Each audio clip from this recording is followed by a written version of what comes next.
This is MS Noordam, one of 4 beautiful Vista-class ships in the 11-strong fleet of Holland America Line, one of the oldest and most respected cruise lines in the world. With less than 2,000 guests, we think she's a beautifully proportioned, well-designed mid-sized ship, and we filmed this guide over a 2-week period to bring you the best possible look at every public area. Well, let's go inside and show you around. Holland America Line has a long and fabulous history and recently celebrated its 150th anniversary. MS Noordam is not the first ship to bear that name, with the first being launched way back in 1902. This is Noordam 4 and she was launched in 2006. Let's start this tour on Deck 1, right in the heart of the ship, the atrium. Here we find the atrium bar as well as guest services, future cruise and shore excursions desks.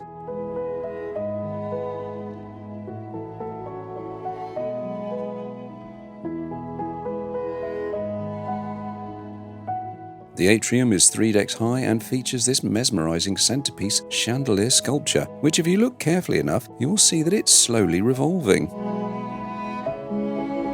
Most of Deck 1 is dedicated to ocean view staterooms, but right at the front is the lower tier of the World Stage, Noordam's main theatre.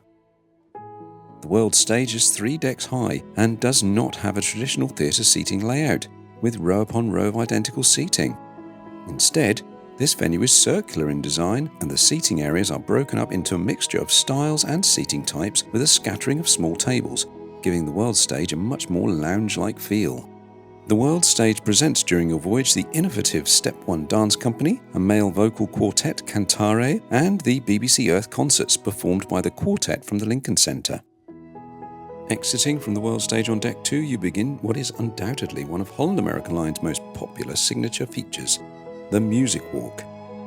The Music Walk is a corridor which spans almost the length of the ship, off of which are the smaller music venues that keep music fans coming back to this cruise line again and again. The first venues you encounter on your way is the casino and billboard on board. The good-sized casino is unusual in that it has a completely open side that faces our first music venue, Billboard on Board. This is another Holland America Line regular and has its own bar and large seating area, but the biggest feature of this venue is the 2 full-size grand pianos that face each other in the centre of the room. This leads to evenings of dueling vocalists and sing-alongs around the pianos. The format is quite unique and very popular.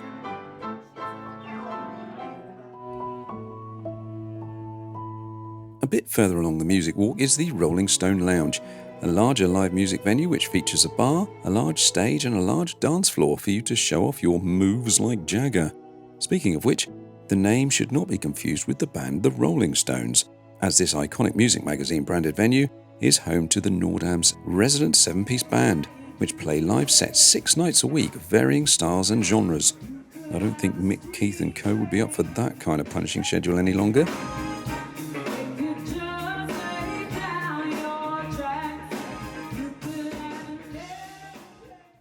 The lounge also hosts daytime quizzes and stand-up comedy under cover of the night. See what I did there?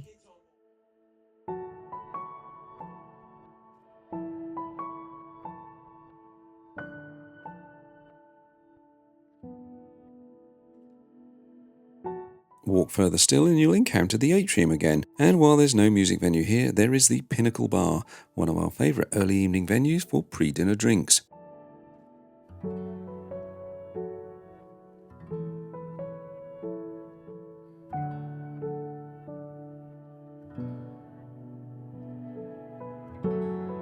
Speaking of pre-dinner, you won't have to wander far from the bar if you've made a reservation at our first specialty dining venue, the Pinnacle Grill, which is opposite the bar, wrapped around the opposing side of the atrium void. The Pinnacle Grill is the signature steakhouse and one of only 2 venues that attract a cover charge. Calling it a steakhouse belies the broader nature of the menu, which is more fine dining than the rather modest word steakhouse suggests. Menus are designed and inspired by James Beard Award-winning chef and Culinary Council member David Burke. You can see the menus in full and a selection of the cuisine in our complete Noordam dining guide, so if you want to know more, look out for that. Once you've had your fill of that delicious menu, you pass through the art gallery into the final music venue, the Lincoln Centre Stage, This extremely popular venue hosts a supremely talented classical quartet from the Lincoln Center, the world's leading performing arts center in New York. If you can't get a seat inside this small venue, and most nights unless you get there early you'll struggle, then fret not. You can hear the performance from the adjacent Explorers Lounge. There's no bar here, so grab a drink from the Pinnacle Bar before you settle in. Right at the aft of the ship on decks 2 and 3 is the main dining room, imaginatively titled The Dining Room. Although you can request a set dining time, this is predominantly open seating, which means you can arrive when you want to, and they'll do their best to seat you even during peak times. Our favourite tables are right at the rear with these aft views, almost as delicious as the food they serve here. More about that in our complete dining guide. As this is a 2-tier dining room, this beautiful feature staircase in the centre takes you gracefully up to deck 3, where there is much more seating.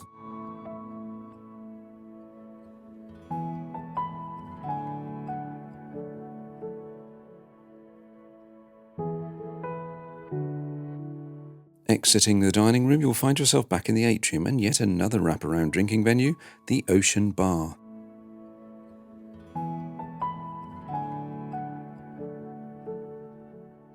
The shops are on deck 3 and sell the usual products normally found in cruise ships: souvenirs, jewellery, clothing, etc. Holland America Line sells some great branded stuff though. Next along deck 3, walking towards the front of the ship, is an area split into several public rooms. Along the port side are 3 multi-function rooms: Half Moon, Hudson and Stuyvesant, home to religious gatherings, bridge tournaments, mahjong and other social table games. Opposite them is the Explorations Cafe, your primary source for specialty coffees and naughty cakes, pastries and cookies.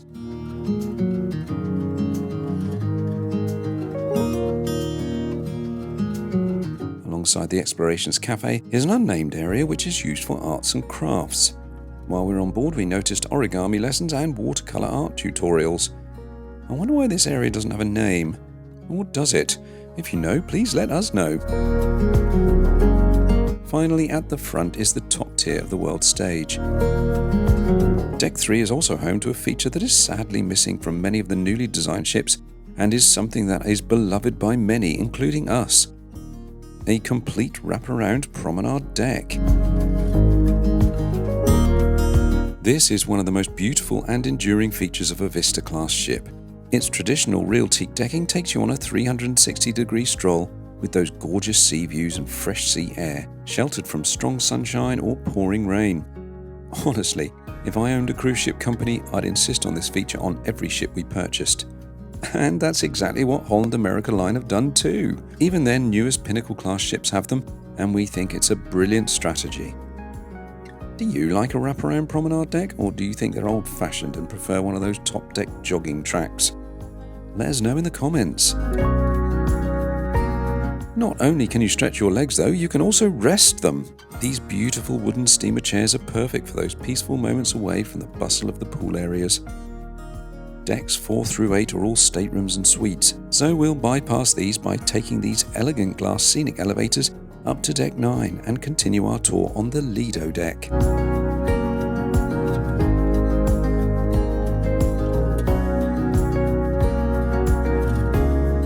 Right at the front of the ship is the excellent fitness centre.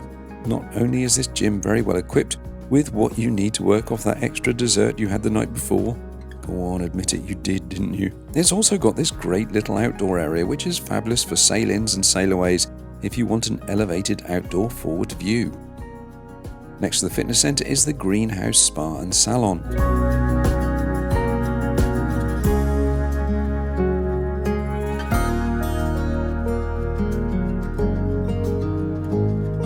Close to the spa is the Hydro Pool, an indoor spa pool available to guests for an additional fee.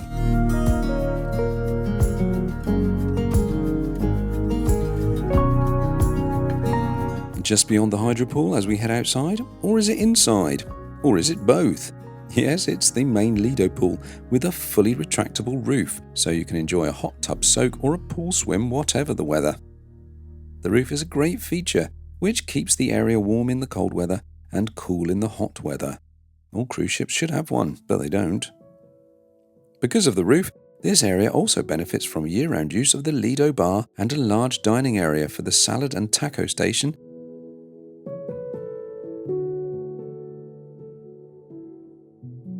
and our firm favourite, the complimentary burger bar Dive-In. We're not going to tell you much about these areas on this video as we didn't have the time, but you guessed it, the dining guide will reveal all, and why we think Dive-In should be ranked as the best burger bar at sea, without a doubt. Back indoors now, and the main buffet area is called the Lido Market. The food here is varied and delicious.